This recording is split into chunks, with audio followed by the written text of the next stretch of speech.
Alright, so this is going to be an instructional video for how to assemble and build the Force Edge. The 3D model is available on Cults 3D and the link will be in the description. Now I modeled this one after the Force Edge from the new Netflix anime, so it does look slightly different than what you'd expect from Devil May Cry 1 or 3, but I do plan on making those variations in the future. And this build is very simple. It's only the blade, the guard, handle, pommel, and just the amulets that are going to slot into the guard. Now for this build, I printed the blade with PLA Plus with gyroid infill at about 20% and 4 walls. So this thing is pretty sturdy. And as you can see, there's slots through the center, which is where the steel beam is going to go through the middle of the sword, which is going to make this thing incredibly stable. Now for the rest of these pieces, I printed them in a tough resin that I picked up from Elegoo, and so far these things seem incredibly solid compared to the standard resin, which it tends to crack if you put too much pressure on it. But these ones, I would honestly, like I've dropped them multiple times and I am amazed at how strong this stuff is. On top of that, it feels solid. So we have the guard with the amulet slot, we have the handle, and we have the pommel. Now for the amulet pieces, I just printed this one in red standard translucent resin, and this one was in a blue translucent ABS-like resin, but it doesn't really matter what type of resin you use for these. You're just going to have to sand them really well and give them a nice clear coat so that they end up polished and looking like one of these gems. So the first thing that I'm going to do is just do a little test build before I do any sanding or welding, seeing if it all just goes together nicely on the steel beam. And then I'm also going to have to measure this out to figure out where to cut it to match it perfectly. This is a, I think, 48-inch, 1.5 steel beam that I just picked up from Home Depot. And then I sized everything appropriately, so this should slide through no problem.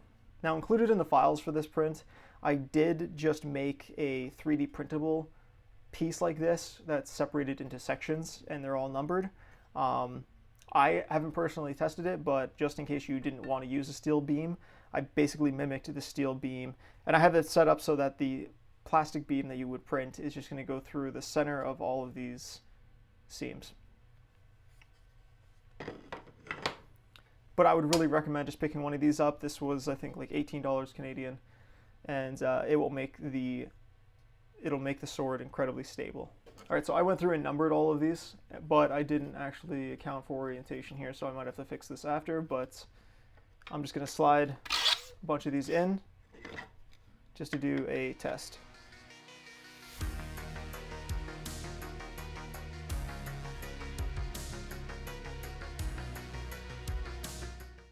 Now before you put the beam through the guard, you're going to want to put the handle on first. Because of the way the grooves are, it has to kind of twist in there. And if you don't do that first, the square beam is not going to line up properly and you're not going to be able to twist it on.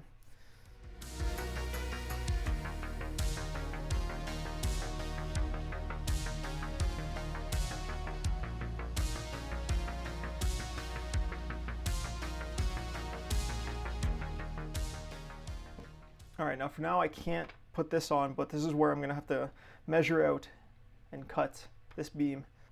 But what I'll do to make sure I get this measurement right is mark off where the handle ends here, which is just a permanent marker.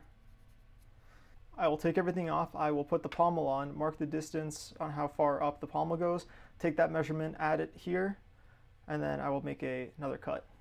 That will be where the end of the pommel is. Now on the guard, you'll see one side just has the design, and then the other side has a slot for the amulet, which should just drop right in. Now these resin pieces don't really need a lot of sanding. It's mainly just where the supports came off. There are a little, there's a little fray sections that can just be smoothed out. But other than that, the filler primer is going to take care of everything on these ones. It's just this PLA section that is going to need a ton of sanding to get a smooth finish at the end. Now I'm not going to show the entire process of sanding because it's just loud and long, but I'll show you the steps in between.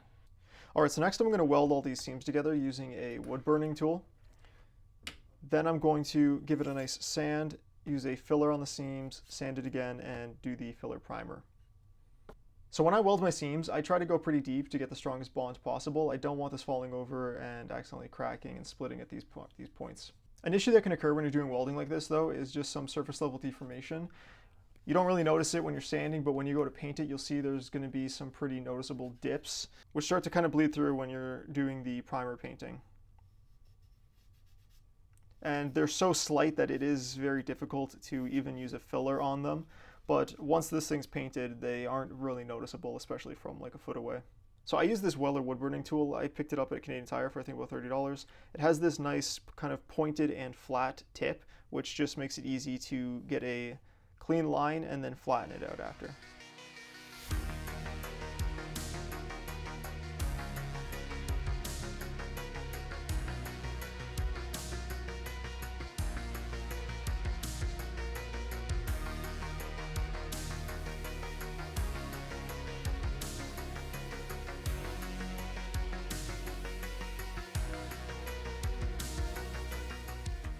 And I feel like this should go without saying, but wear a respirator and work in a well-vented area if you're going to be welding anything like this, because there's going to be a lot of fumes.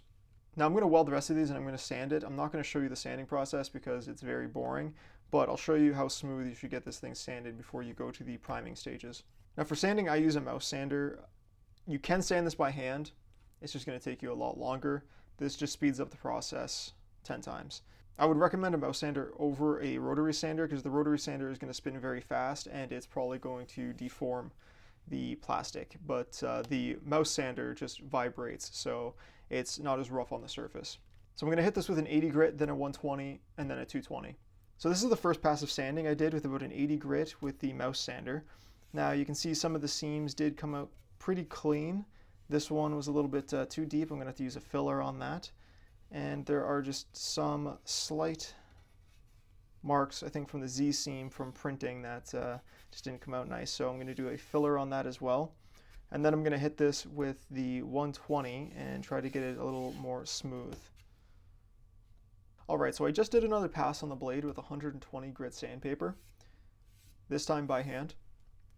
Now I'm going to fill all these little nicks and dips with Bondo spot putty. So this is just a one part, there's no mixing, but it does have a very strong smell, so make sure you're in a well ventilated area, and you are not supposed to get this on your skin. It does come with some little applicator pads that you can use to smear it on. So I'm mainly just going to use this on the weld seams and any imperfections in the print. And it does dry pretty quickly in about 20 to 30 minutes, so once it's done drying, I'm going to sand it again with 220 grit sandpaper.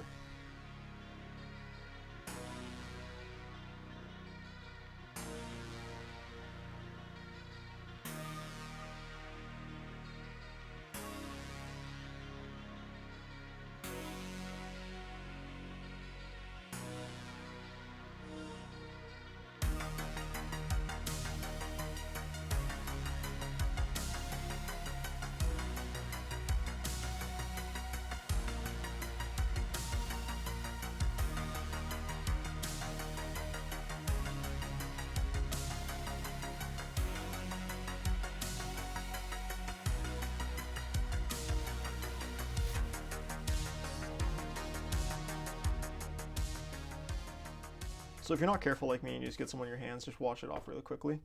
You can see that it's starting to dry even as I'm applying it, so the application time is pretty short.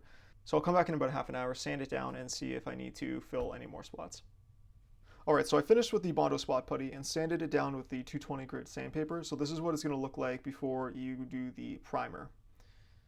So for filler primer, I use Rust-Oleum. It does a really good job at filling in all of the layer lines that you miss when you're sanding and just giving it a smooth surface.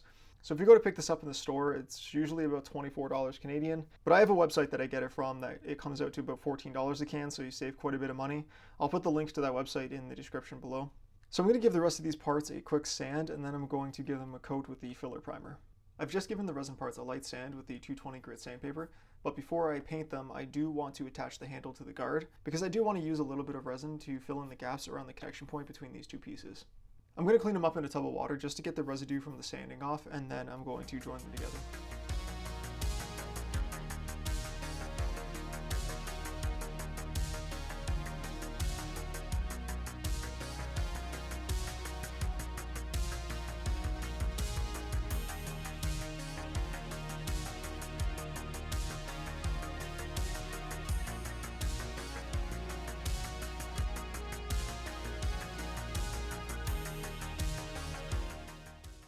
Now to cure the resin, once I pour it into the gap, I have a handheld UV light that I grabbed on Amazon.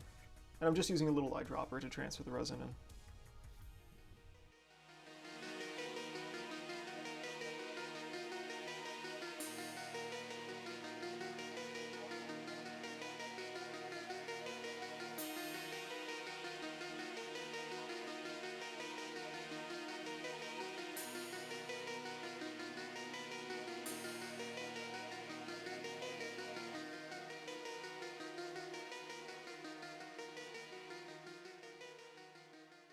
Now when you're bonding something like this with resin, you don't want to use too much because it's very difficult to cure anything that you can't hit directly with the UV light. So something like this is just very superficial around the outside. If I wanted to get a stronger bond, I would use something like contact cement or a better adhesive the way that I'm going to attach the blade to the inside of the guard. This is just mainly just to fill in the cracks.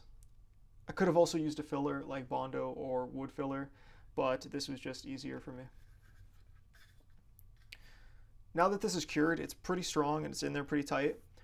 So I'm just going to clean it up with a little bit of IPA and then this will be ready to paint.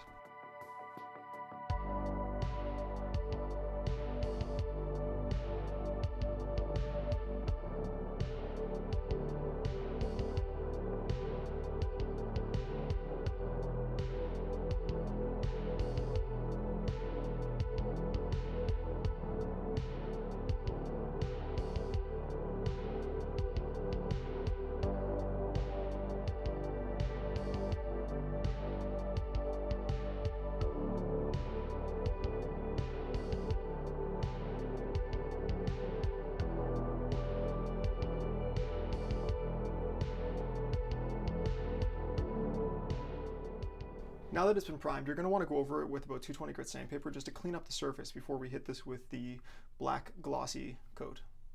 I like to use the Rust-Oleum Glossy Black as the base coat before I hit it with the aluminum for the blade. And we're going to be using a graphite powder on the rest of these pieces. So if you use a glossy black as a base coat for that, the tackiness of the paint allows the graphite to stick to it really nicely. And once you've given it that light sand, just take a damp piece of paper towel and give it a nice wipe. You don't want any dust or hair or anything left over on the surface when you do this coat.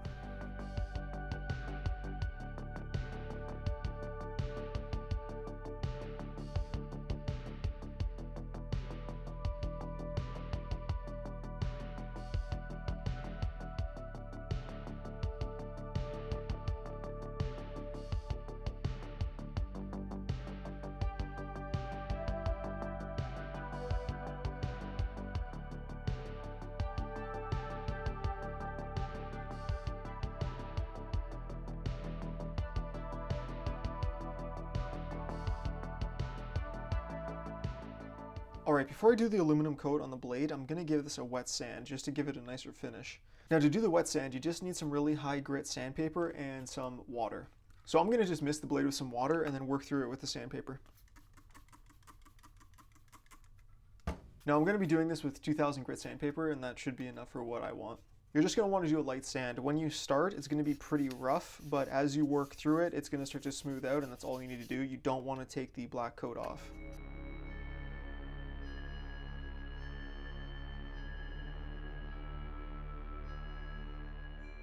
And once the surface feels smooth enough, you can just spray a little bit more water on and give it a nice wipe with paper towel.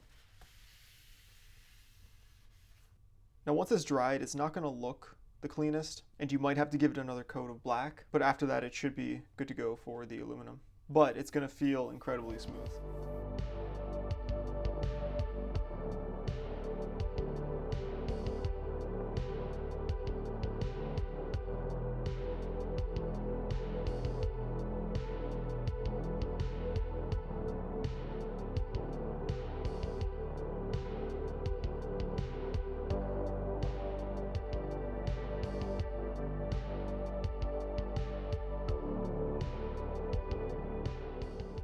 Okay, so for the handle, I'm going to be coating it in graphite powder.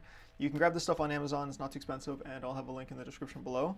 Just read the warning labels because it's probably toxic to breathe in. It says it'll cause lung damage, so just, work in a well-ventilated area and just be cautious, wear a respirator and probably some gloves. The way I apply this stuff is just with some cotton pads, so I will just take the cotton pad, dip it into the graphite powder, and then just rub it over the paint. And you'll see pretty quickly that it is going to start to give it a bit of a metallic appearance, and that's what we're going for.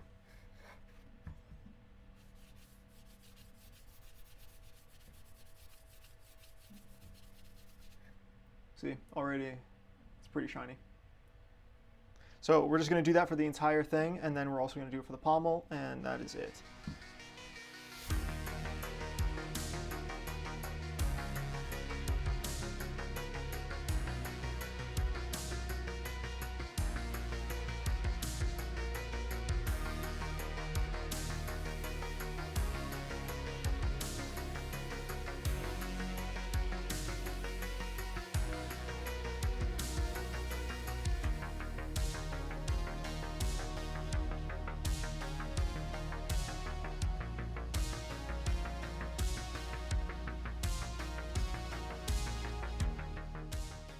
And yeah, heads up, this stuff's pretty messy, so you might want to wear gloves if you decide to use it.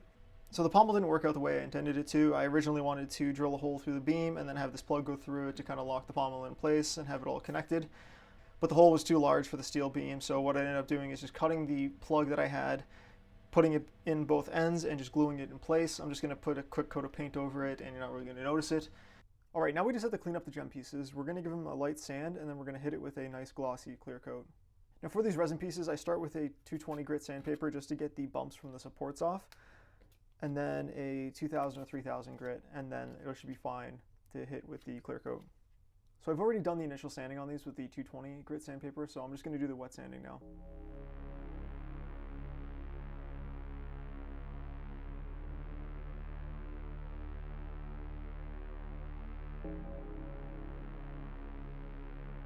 Alright, so once you've wet sanded enough, it should look like this when it's wet. When it dries, it's going to go back to looking pretty cloudy, but once we hit it with that clear coat, it's going to go back to having this nice, clear, translucent look. Alright, so I've dried them off, and now you can see it's gone back to looking pretty cloudy. I'm going to super glue them together, then we're going to clear coat everything, and then I'll glue them into the handle.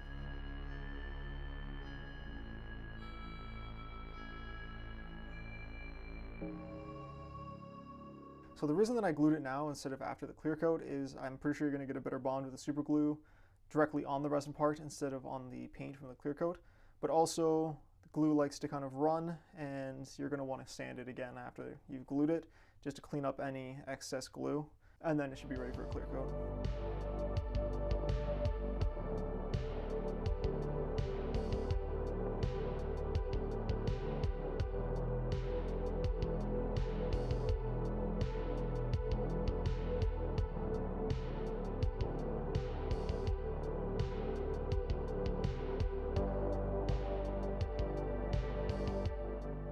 Now that we have everything clear coated, we're going to slot the gem and glue everything together.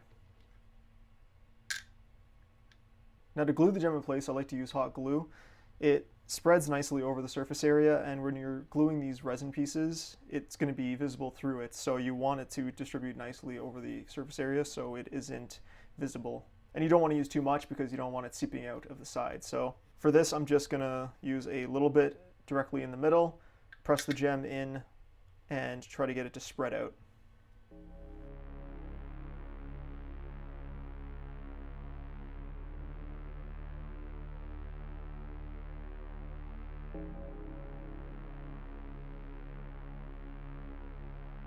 Alright, so you can see the glue in there, that little circle.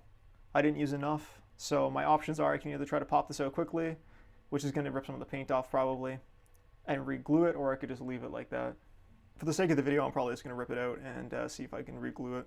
Yeah, so it's not coming out. I'm just going to leave it like that. But you can see what I'm saying. You want to make sure you use enough glue so that it spreads out evenly along the entire surface area, or else you're going to be able to see it through the gem. Now for the rest of these parts, like the blade to the guard and the pommel to the handle, I'm going to be using some heavy-duty contact cement. Usually this has a nice brush attached to it, but I broke it. So I'm just going to be using some chopsticks. So technically this is a two-part application. You're supposed to be putting the glue on both pieces, waiting about 5 to 10 minutes, and then pressing them together. I'm going to use it like that for the most part, but I'm just going to put some on the steel pole before I insert it into the blade, hoping that'll keep the blade attached to it.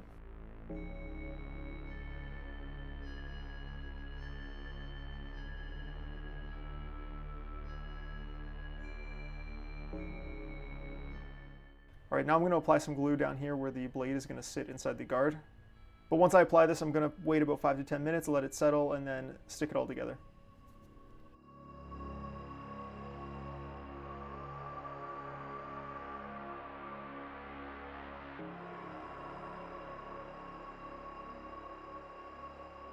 All right, so my glue is getting a little old and drying out, so I might just throw in some super glue when attaching the pommel instead. Also, this stuff is toxic and smells, so make sure you're working in a well-ventilated area.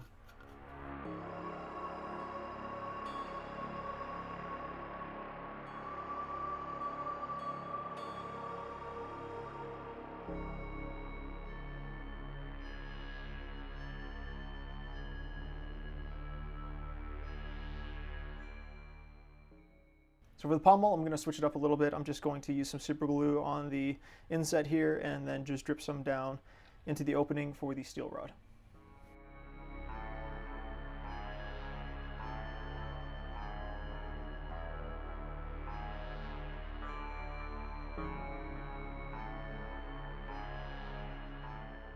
All right, so I'm going to leave this to dry for about an hour. I'm going to come back and check on it.